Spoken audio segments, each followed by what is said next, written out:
Good afternoon. Firstly, I'd like to thank the organizers for the opportunity to tell you a little bit about the region that I represent here. And I also would like to thank a lot of the previous speakers, particularly Susanna, who really set the scene really well. And unfortunately, I will actually repeat some of those messages because it's pretty much the same in our part of the world as well. I'll be talking about tertiary agricultural education in Australasia. I'd like to acknowledge some of my co-authors, but most importantly, I'd like to show you which region of the world we're actually talking about. And on standard maps, it's always in that right bottom-hand corner, often a forgotten part of the world. But I like to show you that the issues that we're discussing are just as relevant there as they are in the rest of the world. I will be focusing on 4 countries in the Australasian region. Australia, obviously, a continent in its own right, but also New Zealand, which is the second developed economy in the region, Fiji, and Papua New Guinea, which are part of the developing world. This probably captures the issues that we are dealing with very well. It's a very simple slide. It simply puts a circle around big parts of Asia, and it says there are more people living inside this circle than outside of it. So a lot of the pressures on our food systems will actually come from inside this circle. And the region that I'm talking about is right next door to it. And that probably puts into perspective a lot of the issues that we have to deal with. Agriculture is a fundamental part of all of our economies. It always has been and always will be. What we find that in the developing world, agriculture is usually a very small proportion of the GDP, usually in the order of about 2% on average for developed countries.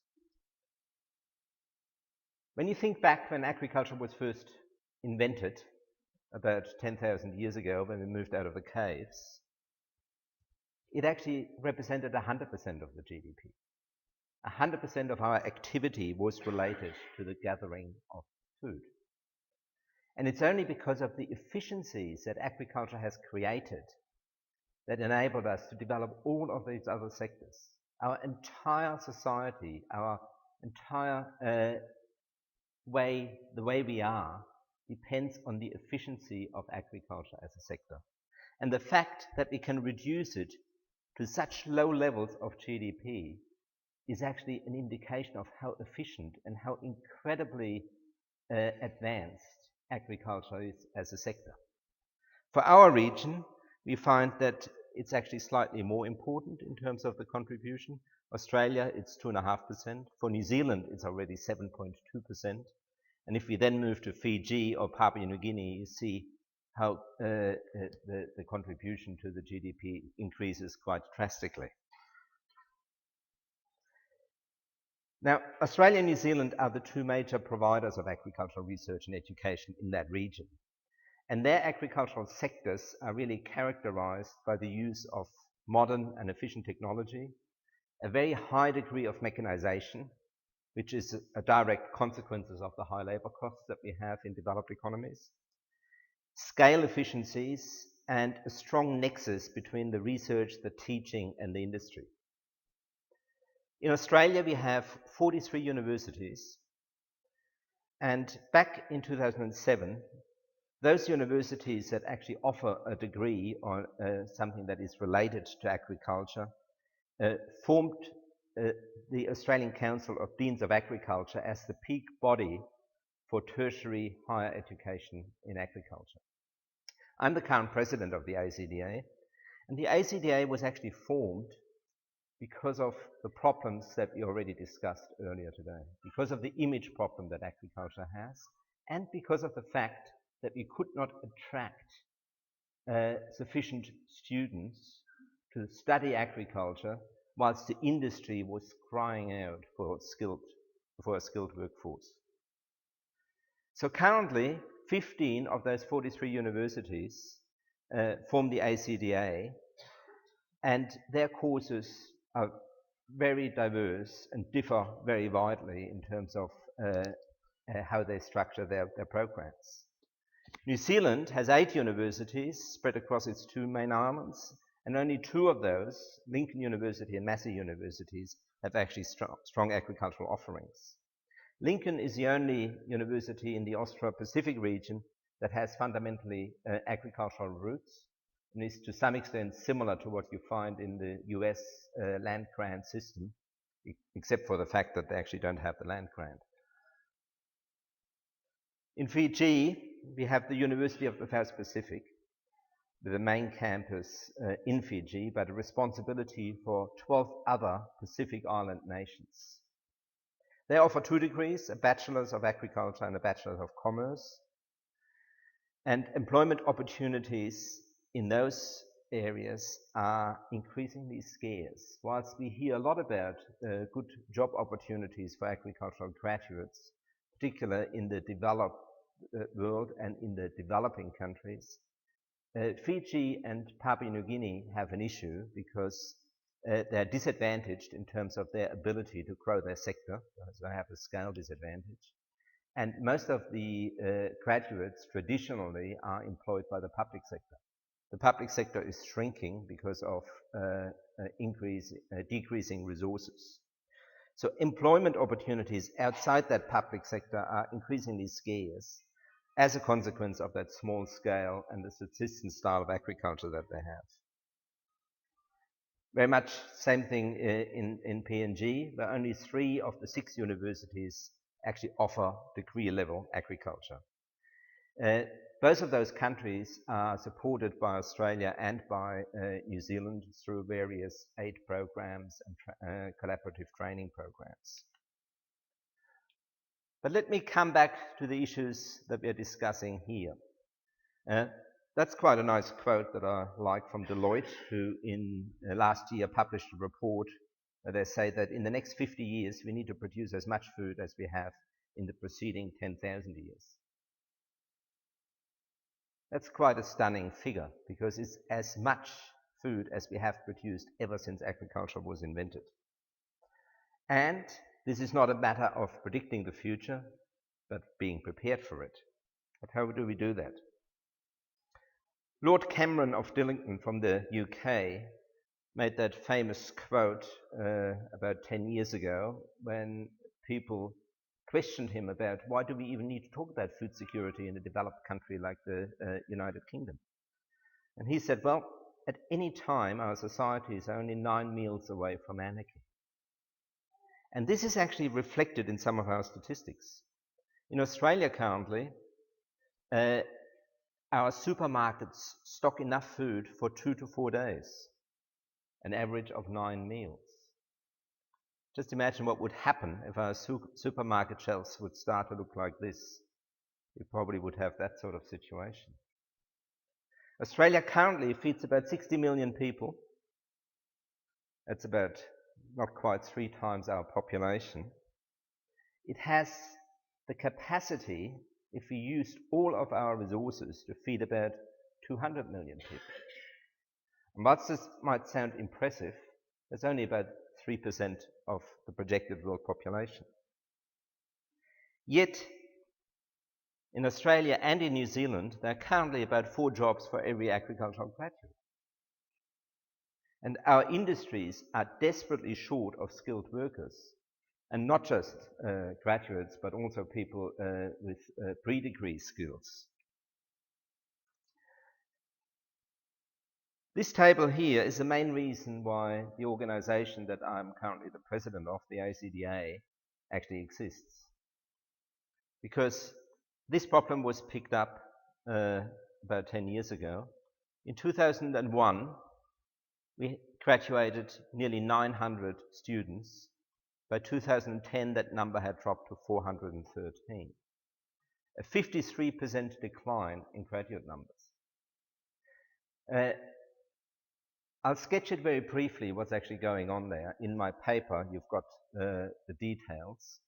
What was happening here is a complete disconnect between what policymakers thought was important, what industry needed, and where agricultural universities were at.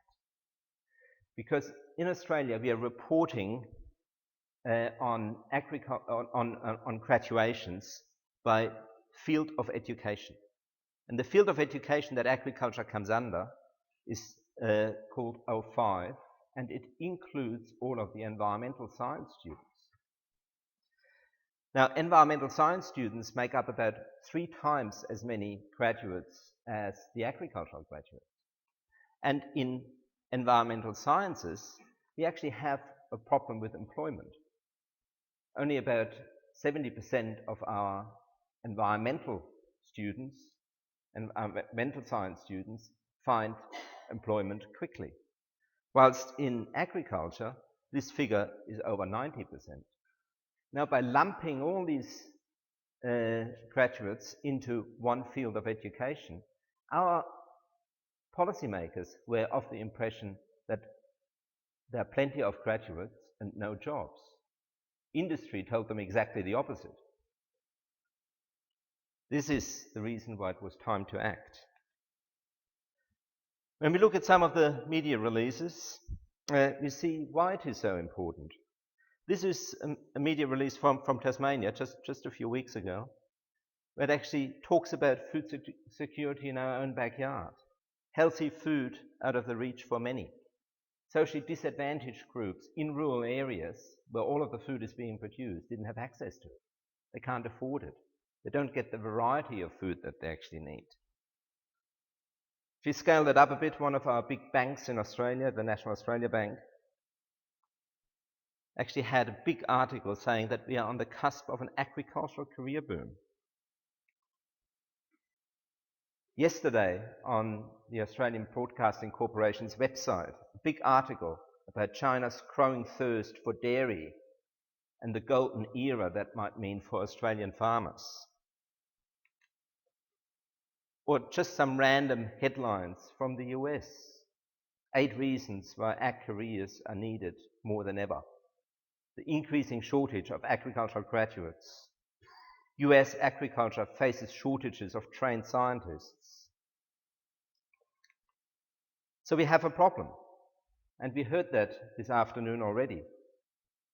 Deloitte labelled agribusiness as Australia's forgotten hero, a sector ideally placed to capitalise on a worldwide leap in demand for higher value products. But the system isn't working. And why? Agriculture is not regarded as a serious science by our innovation system.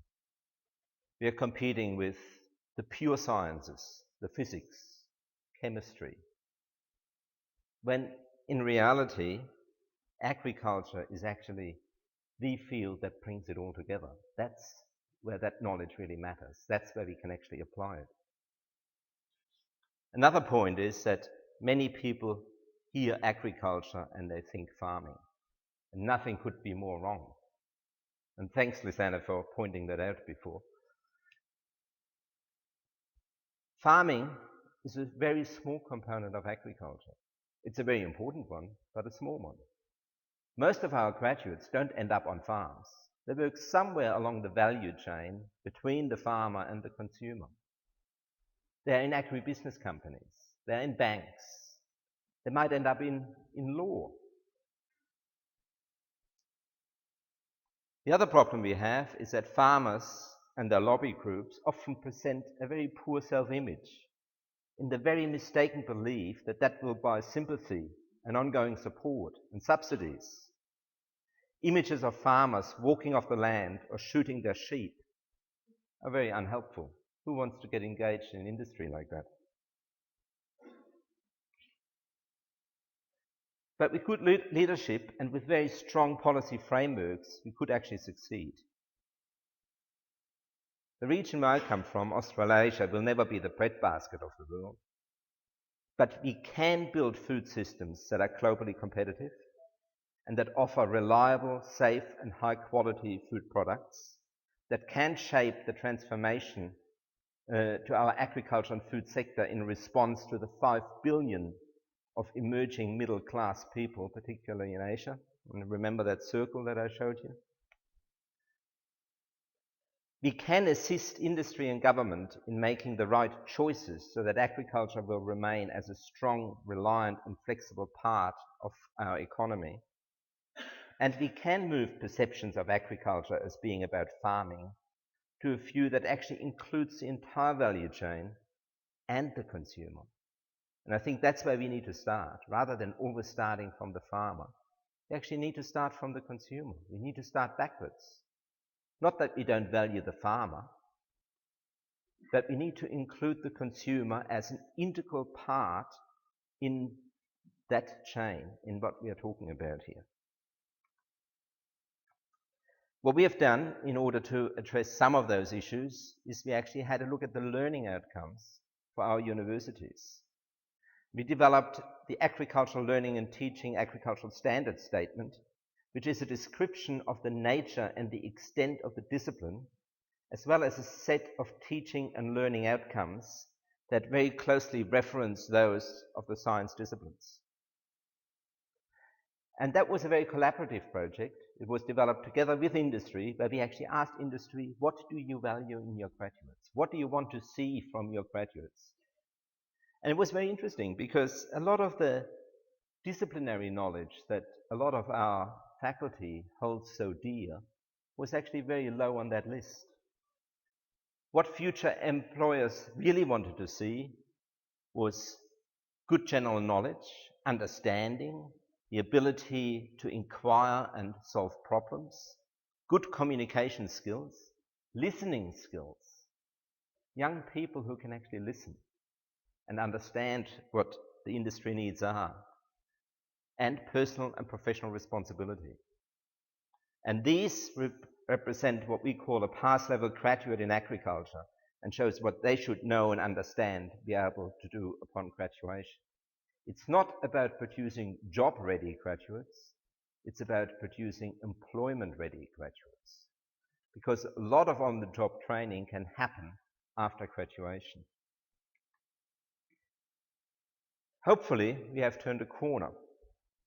Since 2013, enrollment in agriculture have increased. This year alone, they've increased by between 10 and 40% across all of Australian and New Zealand universities. A very encouraging sign. And it is the role of a university to provide tertiary education that is becoming a lot more multifaceted, and that demands maximum flexibility from staff, from curriculum developers, from industry and from students. And it's ultimately that sort of partnership that we need to create. And we can rise to that challenge if we are willing to cooperate and show the agility in the way we engage with each other in order to address the issues of highest societal importance, and that is how to sustainably and profitably feed a growing population. There are a few regional priorities that I'd like to point out. Agriculture remains an important part of our regional economy and always will. I am. The region is undergoing transformational change triggered by Asia's rapid population increase, urbanization, and the emergence of a wealthier and discerning middle class. Australia and New Zealand have the capacity and the natural resources to increase agricultural production. We also have the governance and the institutional infrastructure to act as educational hubs for the region. We have to increase quality and number of agricultural graduates, and that requires a focus on the communication, collaboration, innovation, and continuous curriculum reform. And there are early signs that that is actually happening. We must embrace new ways of teaching, such as online delivery, blended learning, and concepts such as the flipped classroom. And employers have highlighted the need for a generally better educated workforce, not just at the degree level. So as universities, we have to seriously look at the pre-degree level. Shortages of staff with practical technical skills that are required to perform the modern and often high-tech workplaces need to be recognized, need to be addressed. Agriculture is complex.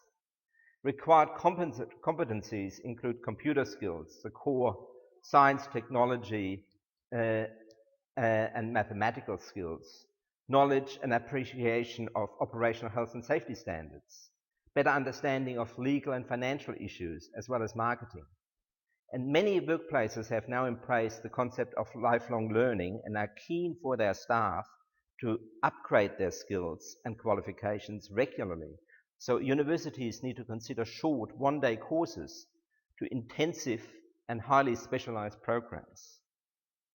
And finally, the vocational education training sector needs to be better integrated with the curriculum of universities. We need to provide the pathways for people.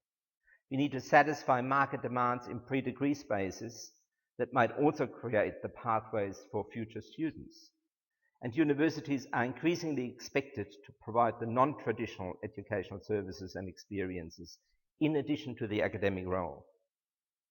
So in conclusion, moving forward requires maximum flexibility from staff, curriculum developers, industry, and students. Universities can rise to this challenge if they're willing to cooperate, show agility in the way they engage with each other and with their communities. And as universities, we must produce graduates that can address the issues of highest societal importance: how to feed a growing population sustainably, efficiently, and effectively. Thank you.